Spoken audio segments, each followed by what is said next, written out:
Do you remember 1990? Gen Xers are gonna hate this, but it was a long time ago. Lexus was new, so was Miata. The same with the ACURA NSX. It was an everyday supercar that was so user-friendly it could have only come from Honda. It came from a golden era of Japanese supercars, and that was more than 25 years ago. Now, after what feels like a lifetime of waiting, we finally have a new ACURA NSX. And it's a car that looks way into the future to recharge a nameplate today. Hi, I'm not Nostradamus. I'm Aaron Cole, but we are gonna look into that future and we're gonna talk about the new ACURA NSX. Fully 4 years in the making, the new ACURA NSX finally arrived to owners' patient hands in the spring. And while that makes this car new on paper, the ACURA NSX is the car that we feel familiar with. It made the rounds in auto shows and on magazine covers for years, a concept car with multiple generations. The styling borrows heavily from the Ferrari 458 Italia and Audi R8, without aping it. Aerodynamics mandate the big air intakes up front and the way the side mirrors distance themselves from the body, a la Ferrari.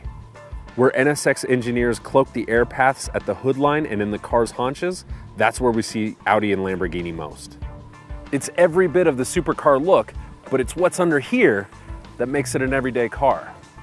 After fits and starts from Acura for years, what showed up was a twin turbocharged V6 married to an advanced hybrid system that puts out 573 horsepower. It's technology found in million-dollar hypercars like the Porsche 918 and McLaren P1 at a fraction of the cost.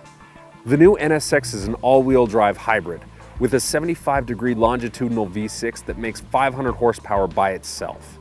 The engine has both direct and port injection, the latter for high-end fuel delivery. The turbos run at 15.2 psi and make a fantastic noise. The engine is planted over the car's rear axle. A 4-pack of lithium-ion battery units, about 72 cells in all, sits ahead of the engine. Behind it, there's a direct drive motor that adds 47 horsepower to the net output, charges the battery pack, and smooths out shifts. At the back end of the drivetrain, there's a 9-speed dual-clutch transmission and a limited slip differential to tame all that power. Ahead of the batteries, down the console spine of the car, Acura wedges in a power drive unit that choreographs the handoff of power from the batteries to a pair of front motors. Each kicks in about 36 horsepower and 54 pound-feet maximum torque to individual front wheels. The car can run under light loads on that power alone, or can continuously shift power between the front motors to give the NSX torque vectoring control. So what's it like behind the wheel? Push the start button to bring the NSX to life and the supercar calls up all of the wonderful memories of the first generation car. It's fluid, fast, fun, and even tempered. A healthy dose of ripe intake sounds permeates the cabin because Acura set up the plumbing that way. Much of the rest of the NSX is to damp out non-essential noise. We call it selectively amplified rather than artificial. It also requires a selective memory to take the Acura up to its superlative speed. The NSX demands a different line than rear-drive supercars. It's all-wheel drive, so like Lamborghinis and Audi R8s, it defeats sloppy driving. The trade-off is in the form of precision. Engaging torque vectoring from the front wheels rewards early corner entries. Roll onto the throttle and unwind the wheel, and the limited slip differential in the rear brings the back end into line. Get it wrong and the NSX chides you with a stiff correction back into grip, something we don't like to repeat over and over again. Early spins from others faulted the car for understeer. That's largely due to cold standard issue Continental tires.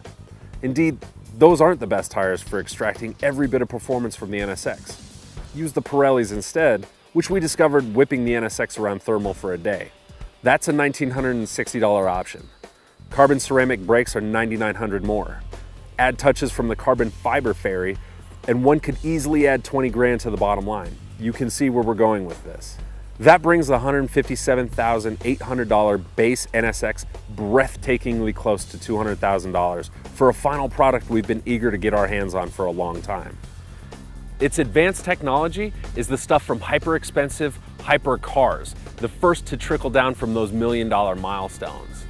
In that way, it's a true technological achievement from Acura and a true halo car for the brand. If the future's truly electric though, we can't help but wonder how long this hybrid NSX is going to stay relevant before fondly fading into the future like the other ones did. We choose to live in the present.